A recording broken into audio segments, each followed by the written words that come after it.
ठाकुर जी की अनेक लीलाएं ऐसी हैं बाल चरित्र में जो बड़ी सुंदर है। कल आप श्रवण कर रहे थे भगवान श्री ठाकुर जी ने कैसे इंद्र की पूजा ना करवा करके आज गोवर्धन नाथ की पूजा करवाई है।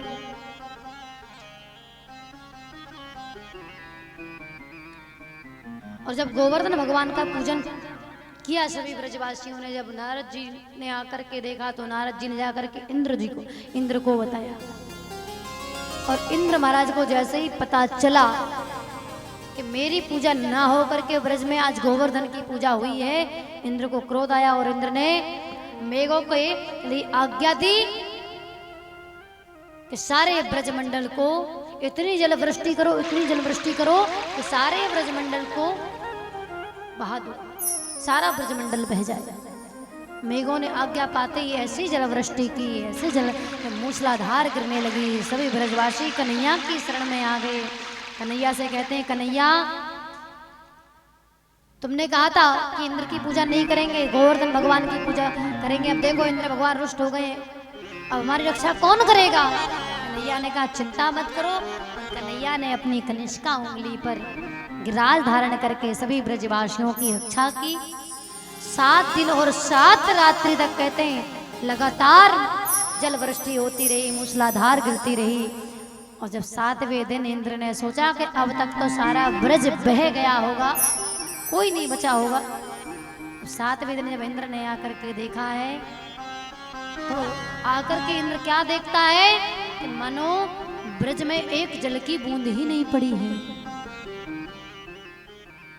तो महाराज परीक्षित जी सुखदेव जी से कहते हैं, प्रभु जब इंद्र ने आकर के ये देखा कि ब्रज में एक भी जल की बूंद नहीं पड़ी है, तो ये इतना सारा जल वृष्टि हुई 7 दिन और 7 रात्रि तक, ये सारा जल कहाँ चला गया?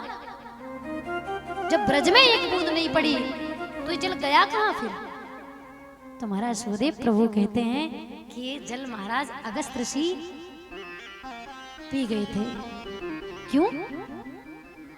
बोले एक बड़ी सुंदर सी कथा आती है रामचरितमानस में कि जिस समय भगवान श्री राम जी राजा बने, मैया किशोरी श्री जनक नंदनी जी महारानी बनी, तो महारानी श्री किशोरी जी का एक नियम था, प्रतिदिन किसी न किसी संत को अपने घर में बुलाती थी भोजन करने के लिए। लेकिन प्रतिदिन किसी भी संत को बुलाती तो कोई 4 पूड़ी खाता है, कोई 6 पूड़ी, थोड़ा बहुत, कुछ ज्यादा नहीं। तो एक दिन मैया सीता जी भगवान श्री राम जी से बोले प्रभु मैं बहुत समय से प्रत्येक दिन एक संत को भोजन करवाती हूँ, लेकिन कोई भी संत आज तक इतना खाने वाला नहीं आया कि मैं बनाऊं और बनाते बनाते थक जाऊं, इतना खाए। थोड़ा बहुत खाते हैं। भगवान राम जी ने कहा अच्छा आपकी ऐसी इच्छा है कि इतना कोई खाने वाला आए कि आप बनाते बनाते थक जाओ? बोले हाँ मैं ये चाहती हूँ कि कोई ऐसा खाने वाला महात्मा मेरे घर भोजन करने आए कि मैं बनाते बनाते थक जाऊं।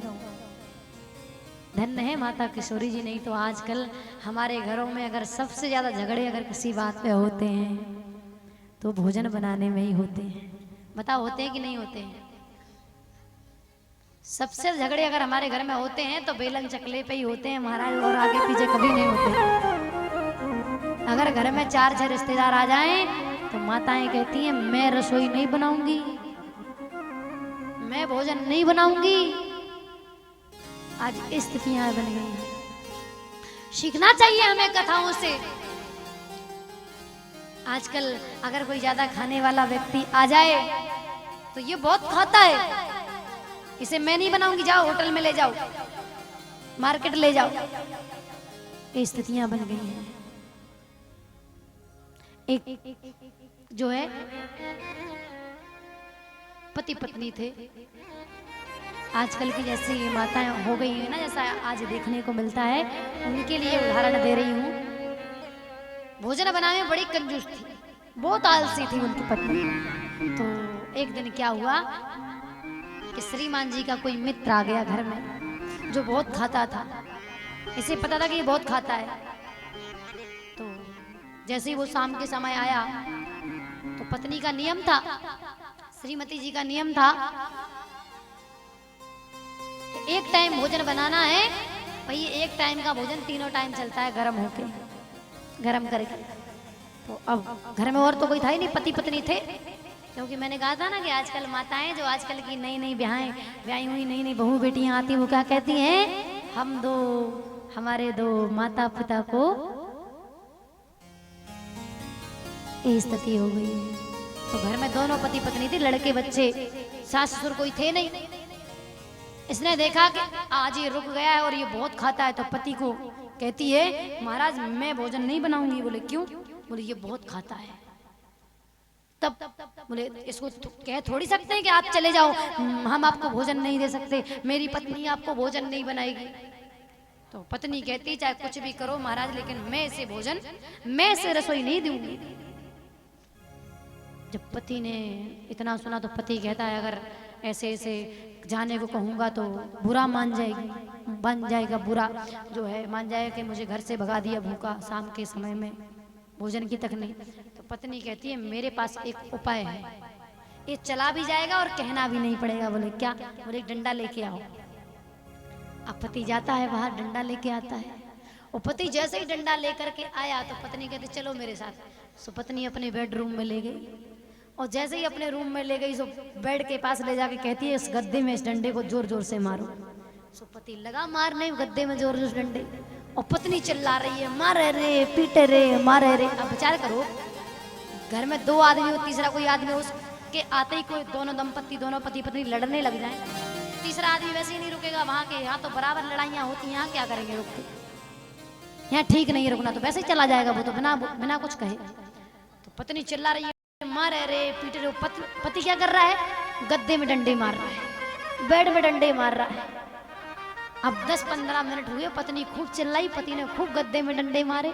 पत्नी कहती रुको, पति रुक गया। पत्नी कहती अब तक तो चला गया होगा। अब दोनों बाहर निकले, और बाहर निकलते हुए कह क्या रहे हैं? पत्नी कहती है, तुमने मुझे इतना मारा पर मुझ में तो लगी नहीं। पति कहता, हाँ मैंने तुझे इतना मारा पर तू तो रोई नहीं। तब तक बाहर बैठा हुआ बेशरम आदमी कहता है, मैं भी गया ही नहीं, मैं भी बैठा ही हूँ। आजकल ऐसे नहीं कमी नहीं है, लेकिन सीखना चाहिए हमारे घर में आए हुए अतिथि के लिए। मैंने देखा है हमारी जो बूढ़ी माताएं हैं, दादी हैं, वो कहती थी कि अगर घर में कुछ खाने को भी नहीं होता था तो पहले की माताएं प्रबंध करती थी आस पड़ोस से, लेकिन मेरे घर से भूखा मेहमान नहीं जाना चाहिए। कुछ भी करती थी पर भूखा मेहमान घर से। आजकल तो महाराज सब टेम्परेरी हो गया है।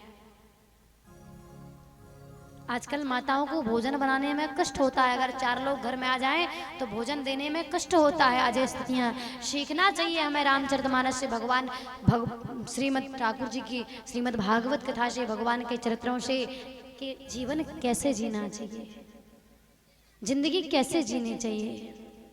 मैया किशोरी जी राम जी से कह रहे कि इतना कोई खाने वाला आए कि मैं बनाते बनाते थक जाऊं। तो फिर क्या था, राम जी ने महाराज अगस्त जी को निमंत्रण दे दिया।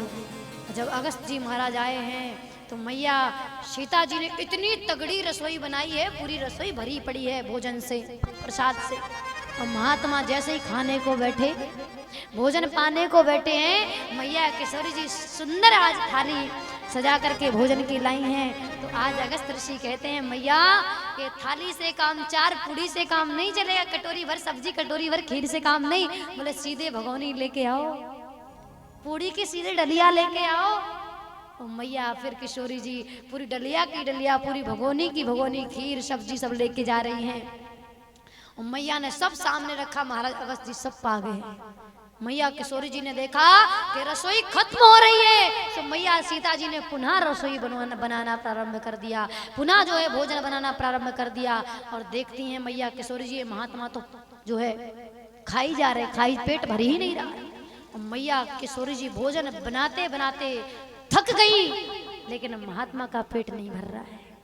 और जब महात्मा का पेट नहीं भरा, माता सीता जी बनाते बनाते हार गई, थक गई, तो राम जी के चरणों में जाके गिर पड़ी। बोले प्रभु, मैंने इतना खाने वाला नहीं कहा था कि मेरे प्राण ही छूट जाए बनाते बनाते, इतना खाने वाला नहीं कहा था कि इतना खाने वाला ले आओ। राम जी ने कहा था, आप इन्होंने तो कहा था कि ऐसा लेके आओ कि मैं बनाते बनाते थक जाऊं, बहुत खाने वाला। हमने बुला लिए। मैया किशोरी जी कहती हैं, ऐसी कृपा करो कि हमारी बेइज्जती होने से बच जाए, नहीं तो महात्मा भूखे।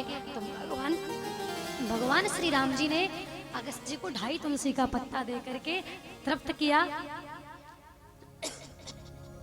और महाराज अगस्त जी को जैसे ही 2.5 तुलसी का पत्ता दे करके तृप्त किया, अब पानी कहाँ से लाए, इतना जल कहाँ से लाए?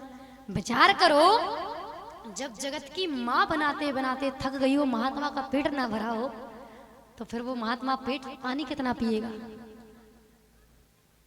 जिसने इतना भोजन किया वो पानी कितना पिएगा? राम जी ने सोचा इनको तो पूरा समुद्र चाहिए पिलाने के लिए, और इस समय में मर्यादा में बना हूं, इस समय तो ये प्रबंध कर नहीं सकता। तो राम जी कहते हैं कि राम अवतार में मैंने आपको भोजन करवाया, हे प्रभु अब प्रतीक्षा कीजिए, जब द्वापर युग में मैं कृष्ण अवतार लेकर के आऊंगा तब आपको जल पान करवाऊंगा।